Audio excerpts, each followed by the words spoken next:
Paul Graham from Optimal Body Personal Training. Today I'm going to answer the question, when do I need new shoes for exercising? A lot of people wait far too long to get new shoes. There's going to be different guidelines out there. I'll go through some of the common ones as well as ways you can tell that you need new shoes. So it depends on what activities you're using them for.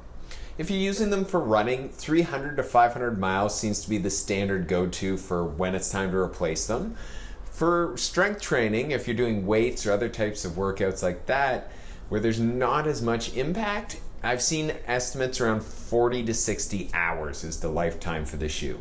I think you also have to look at how much volume you're actually using your shoes every week. If you're exercising 5 or more hours a week in those shoes, you're definitely going to want to be replacing them probably every 6 to 8 months or a year at the absolute longest, to make sure that you're not going to increase your risk or chances of injuries. But the other thing to do is pay attention to your body.